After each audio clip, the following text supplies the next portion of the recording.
Hello, it's Kristen Forster here. This is one of my Crumbs under the table dog walk blogs, but you probably noticed I'm not actually walking my dogs. There are two reasons. I was out there this morning doing it. It's not raining. It's fantastic. But first of all, I discovered that I had used up my data allowance on my phone. Last month I did that, and I was able, while I was there, just to up my contract. I doubled my data allowance, which I pay for, of course. So I didn't want to do that again because I've only got 3 days to go for it. Not just because I've already doubled it once for the whole year. Increasing it again just seems like what I've got to do is get better at managing my data. And then the second thing is, annoyingly, I broke the adapter for my microphone into my phone, which means that when I'm out there walking, you get all the wind sound. So I thought, well, I'll tell you what we'll do is I will come home, I'll use the home Wi-Fi, broadcast that way, and do it. So anyway, my thoughts this morning, which also means, of course, I've got my Bible in front of me, because I was thinking about doing some thoughts out of Habakkuk, because Habakkuk's one of those prophets. It's only 3 chapters. It's a really fantastic book. I really like Habakkuk. You'll think I like all of them, but there are some that are definitely that I prefer to others, and Habakkuk is one of those, because he just seems so incredibly relevant, and that's why I thought I'd just share a few thoughts. What I'm noticing is now I'm sitting down, I'm kind of constantly looking at myself on the screen. I'm going to look at the camera, so it looks like feel like I'm talking to you directly. So I'm just looking down here to see if I can find Habakkuk. So after Micah, there he is. Right, there's Habakkuk. So there's only 3 chapters. And while we can't tell exactly, it seems reasonable, and I think it's fine, that Habakkuk is prophesying around the same time as Zephaniah and Jeremiah, and he's seeing a problem coming. So it's just before the children of Israel get taken into exile, but he can see something coming, and he starts to complain to the Lord about it. He says, "What on earth do you think you're doing, God?" And I look around the world today, and there are times when you look and you think, "What on earth is going on?" And kind of God gives an instant, kind of quick answer to Habakkuk, which is, you wouldn't believe it. It's going to be amazing. and Habakkuk, which I really appreciate about him, sticks with it. He said, that's not a good enough answer. That's not good enough. The ends don't justify the means. Look at the problems. In that kind of and God sticks with it, and he unpacks it a little bit more.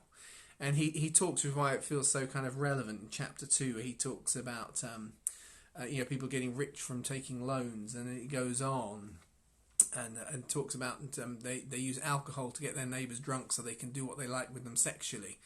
And you think about that whole combination of the kind of the world of narcotics and other things that actually then just open us up and become that place of physical abuse that goes on.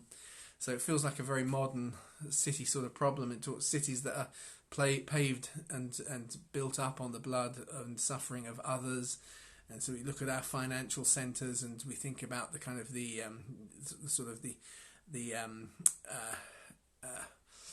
anti-materialism kind of protests, which kind of show you the links, if you like, that even if I just buy a t-shirt at Primark, there'll be some poor child who's stuck in the life of poverty somewhere, dealing with the cotton trade.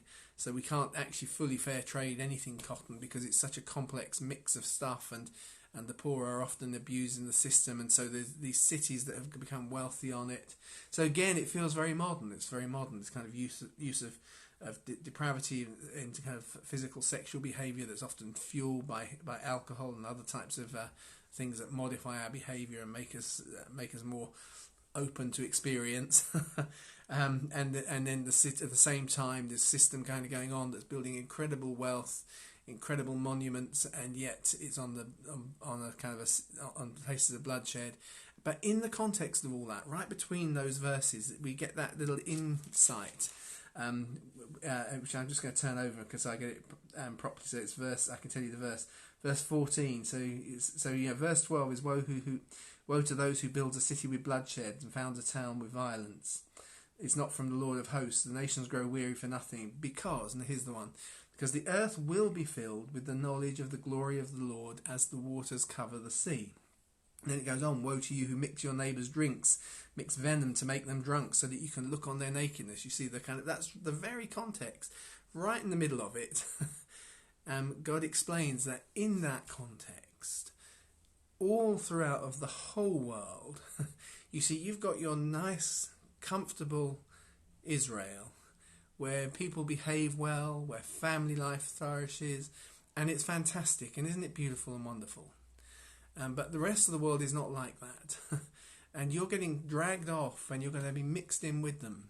And in the midst of all of that, there will be a little pocket of the knowledge of the glory of the Lord.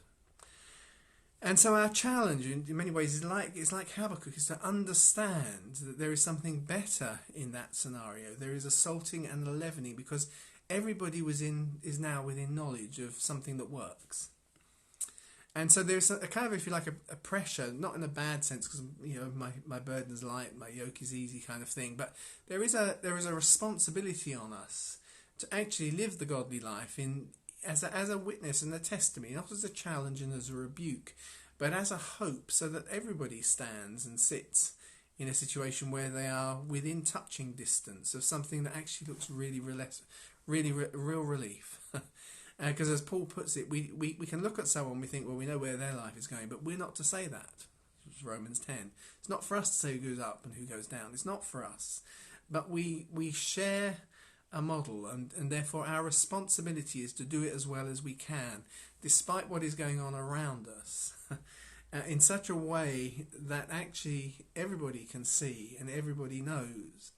And I remember an article by a non-Christian journalist a couple of years back, the period where there was an awful lot where, as is often the way, the Christians become the villains now, If it's on Midsummer Murders, it will be the kind of evangelical sect that's murdered somebody. If it's if it's on EastEnders, it will be the kind of cranky, nutty person. It's just often the way it kind of goes. And that they were commenting on that as a non-believer themselves, and saying that the problem is that is not my experience, that the Christians I know are not like that. And I thought that's a fascinating kind of insight, that that actually that's often we're painted in a certain way, but people do know that's not the reality of the person I've met who has this, who lives in this way. And so that in many ways the solution to Habakkuk's questions is actually something that is really only fully understood with the explosion of the church. Because what's going to happen to Habakkuk, why he's complaining, is the wonderful life they have in Israel. Well, it's not Israel anymore because Israel is gone, but in Judea is going to be overrun by the Babylonians, and they're going to get dragged off, and they're going to be spread all over the world. And suddenly, instead of being a local national religion, suddenly Judaism becomes a religious philosophy, a faith that is now salting and leavening the whole world. And in that context, of course, the diaspora becomes what eventually in the New Testament we read as the Hellenized Jews, because after the Chaldeans come, after the Babylonians come the Persians and the Medes, and then come the Greeks. And under the Greeks, Judaism is thriving, and Hellenized Judaism and establishing Alexandria is helping, and so on. But the philosophy, the theology, the lifestyle, the social life, and so on, is now leavening all over the world, and there are God-fearers in every place.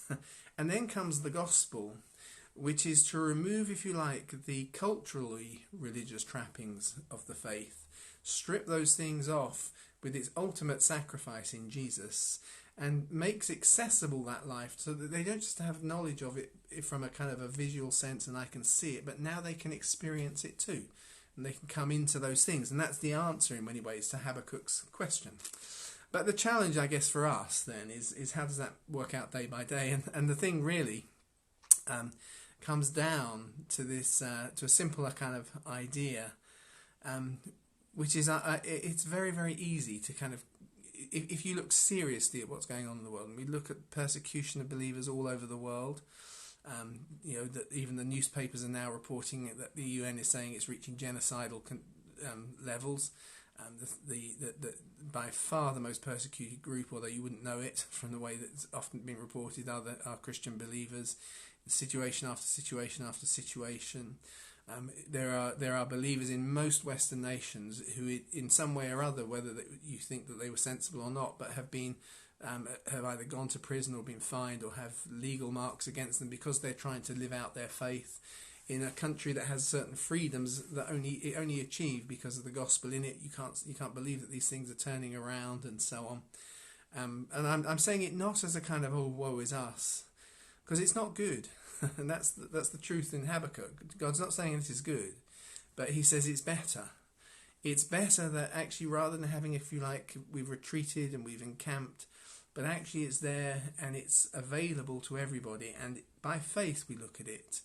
And in all of this mess and all of the noise that's shouting, very quietly lives are being touched in a good way by the gospel. And they are finding those kind of places of peace. Sometimes it's in the home, 1-to-1, 2-to-3, and then little groups that gather together in his name, and he's in their midst. And so we must never kind of lose that heart, that there is something incredibly beautiful in what God is doing in the small. And in those moments that we share, where in my faith and your faith together we create a moment, and we can feel something of the Spirit. But actually others, as they walk by, go, oh, what was that? What was that, as part of the mix? Right at the end of Habakkuk, because Habakkuk gives us that the most, well, not the most actually, it's one of the most quoted verses in the New Testament. The just shall live by faith, or the righteous shall live by faith. The righteous person lives by faith, and you can see it in so many different ways. Is it because they're righteous because they live by faith? Is it that the righteous live by faith because they've got faith?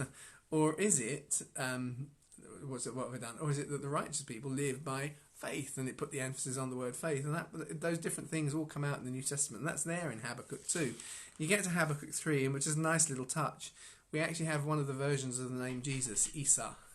Isa and Christ, right next to each other. So it's verse 13.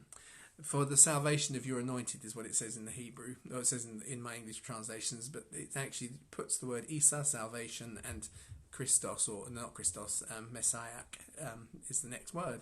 So the Isa Messiah is right there in Habakkuk. And that's one of the kind of those remarkable little kind of things that we get, that idea that God is active even when all around us. And it's part of the tension of how a good God brings something better out of the presence of evil than if there hadn't even been there. Which does not mean that he planned it for that purposes, but actually somehow he's able to turn it. He is such a good redeemer that sometimes we get conned into thinking that he caused the bad thing in the first place, because he does such an amazing job of it. So just wanted to kind of encourage us this morning with those ways.